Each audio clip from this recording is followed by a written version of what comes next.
No mundo inteiro as pessoas estão celebrando o Natal de Jesus Cristo e eu quero compartilhar com você esta grande notícia. Jesus nasceu, o Verbo se fez carne. Vamos basear esta mensagem em João 1, versículo 1 e também versículo 14. Vamos ouvir a leitura deste texto. No princípio era o Verbo, e o Verbo estava com Deus, e o Verbo era Deus. E o Verbo se fez carne e habitou entre nós, cheio de graça e de verdade, e vimos a sua glória, glória como do unigênito do Pai. O Natal é a boa nova de grande alegria, que será para todo o povo.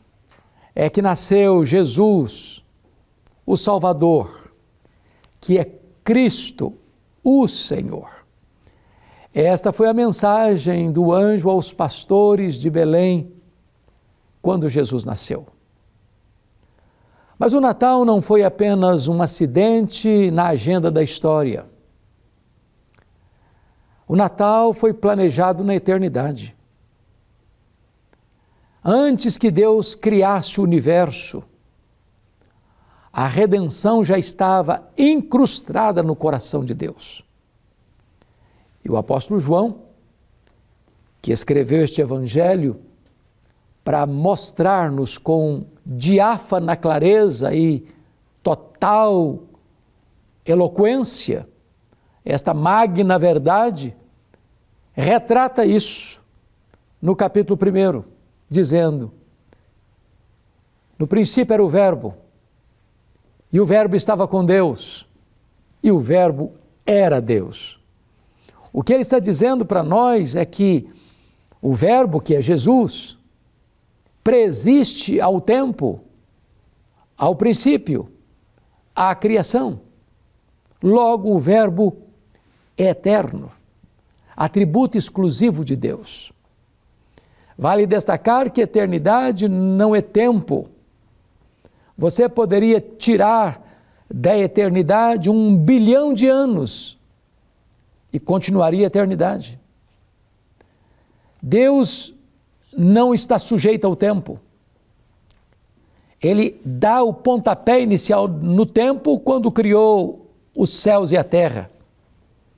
O agente da criação foi o próprio Cristo, Jesus, o Verbo, o Messias. Porque está escrito em João 1, versículo 3, todas as coisas foram feitas por intermédio dele, e sem ele nada do que foi feito se fez. O apóstolo Paulo, em Colossenses 1,16, diz que todas as coisas foram criadas por ele, as visíveis e as invisíveis. O Verbo eterno é o Criador do universo, vastíssimo, insondável, com mais de 93 bilhões de anos-luz de diâmetro. Tudo veio à existência sem matéria pré-existente. O universo não foi criado por geração espontânea, o universo não veio à existência por geração espontânea, o universo não veio à existência mediante uma mega explosão, nem sequer o universo veio à existência por uma evolução de milhões e milhões de anos. O universo foi chamado à existência pela palavra onipotente do Verbo, que é eterno. Mas João vai dizer que o Verbo estava com Deus, no sentido de que Deus é um ser pessoal e o Verbo também o é. E o é sendo da mesma essência, da mesma substância que Deus. Deus de Deus, luz de luz, coigual, coeterno e consubstancial com o Pai. João prossegue para dizer que o Verbo era Deus. E significa que o Verbo, Jesus, não é inferior a Deus, como pensar Arário de Alexandria. Nem Jesus é apenas superior aos anjos. Ele é Deus da mesma natureza, da mesma essência, tendo os mesmos atributos de Deus, realizando as mesmas obras de Deus. O que é espantoso é que este Verbo que é autoexistente, este Verbo que é o Criador do universo, este Verbo que é a própria vida e o doador da vida, este Verbo que é a verdadeira luz que vindo ao mundo ilumina todo homem, este Verbo se fez carne e habitou entre nós, cheio de graça e de verdade, e vimos a sua glória, glória como do unigênito do Pai. Atanásio, que foi o grande campeão da ortodoxia no primeiro concílio geral da igreja em 325 em Nicéia, derrotando as teses heréticas de Ário, escreveu um livro sobre a encarnação do Verbo e disse que a encarnação é o maior mistério do cristianismo. E de fato é. Se não, vejamos o que está escrito. E o Verbo se fez carne. Que verbo é este?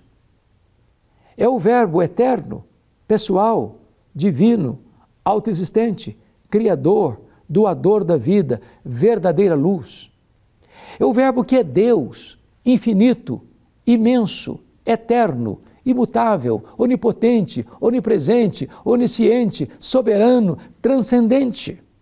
Numa linguagem bíblica, nem os céus dos céus pode contê-lo. E o apóstolo Paulo, escrevendo aos Filipenses, capítulo 2, versículo 6, diz que ele a si mesmo se esvaziou. Ele não foi esvaziado, ele se esvaziou. Mas até quanto ele se esvaziou?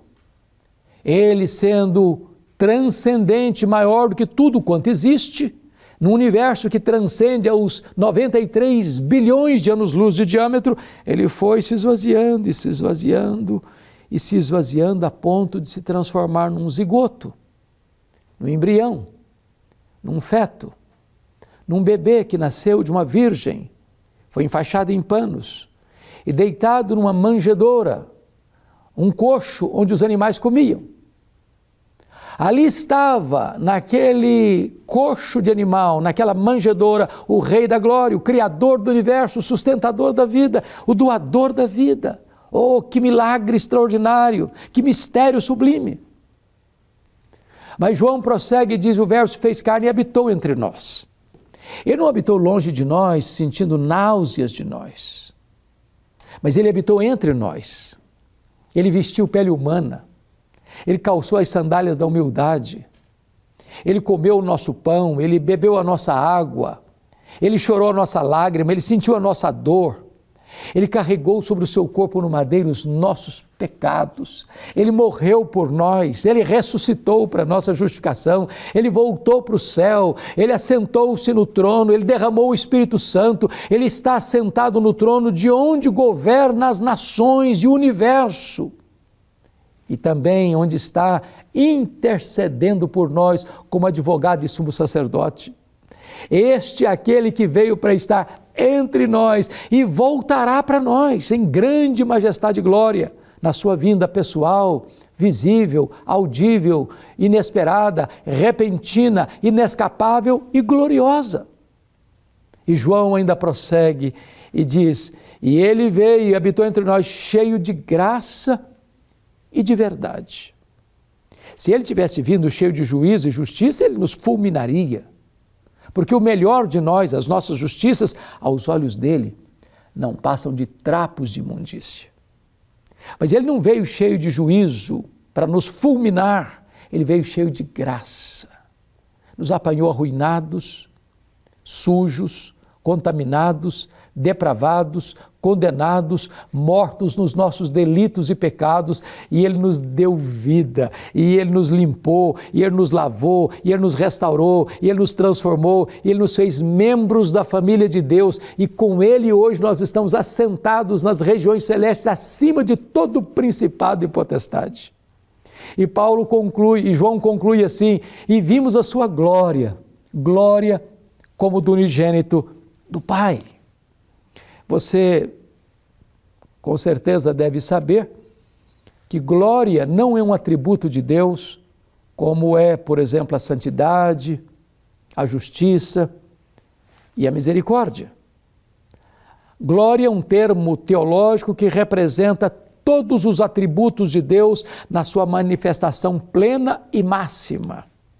Por exemplo, quando Deus mandava um profeta lá no Velho Testamento, Via de regra, ele apontava para um ou outro atributo de Deus com ênfase. Por exemplo, Isaías enfatizou a santidade de Deus, Amós enfatizou a justiça de Deus, Oséias enfatizou a misericórdia de Deus. Mas quando Jesus Cristo veio, ele não veio para enfatizar este ou aquele atributo. Ele veio para revelar Deus. Sabe por quê? Ele era a exata expressão do ser de Deus. Ele era, na verdade, a própria expressão de quem Deus é, a exegese de Deus. Nele habitou corporalmente toda a plenitude da divindade. Por isso ele pode dizer, quem me vê a mim, vê o Pai, porque eu e o Pai somos um. Quando nós hoje estamos celebrando o Natal, precisamos olhar e contemplar a grandeza do nosso Redentor, a beleza do nosso Redentor. Aquele que, sendo Deus, não julgou como usurpação o ser igual a Deus, antes a si mesmo se esvaziou, assumindo a forma de servo, humilhando-se até a morte, morte de cruz, pelo que também o Pai o exaltou sobremaneira, e lhe deu o nome que está acima de todo nome, para que o nome de Jesus se dobre todo o joelho, nos céus, na terra e debaixo da terra, e toda língua confesse que Jesus Cristo é Senhor, para a glória de Deus Pai. Nós estamos aqui celebrando o Rei da Glória, nós estamos celebrando aqui o Deus Todo-Poderoso, aquele que se esvaziou, que se fez carne e veio habitar entre nós para nos amar, para morrer por nós, para nos dar a vida, a própria vida eterna. O que é Natal para você? Apenas ruas enfeitadas? Lojas decoradas? Papai Noel? Banquetes? Mesas gastronômicas? Troca de presentes? Tudo isso é muito bom, mas não é a essência do Natal. O Natal é Jesus, a pessoa bendita do nosso glorioso Redentor. E hoje você pode ter uma experiência com Ele, entregando o seu coração a Ele, para que Ele venha habitar em você, perdoar você, salvar você e dar a você a vida eterna. Eu quero orar com você. Deus amado, nós te agradecemos pelo Natal de Jesus. Agradecemos-te a boa nova do Evangelho e pedimos-te agora que tu apliques esta mensagem ao coração de todos aqueles que nos assistem. Oramos assim, em nome de Jesus. Amém.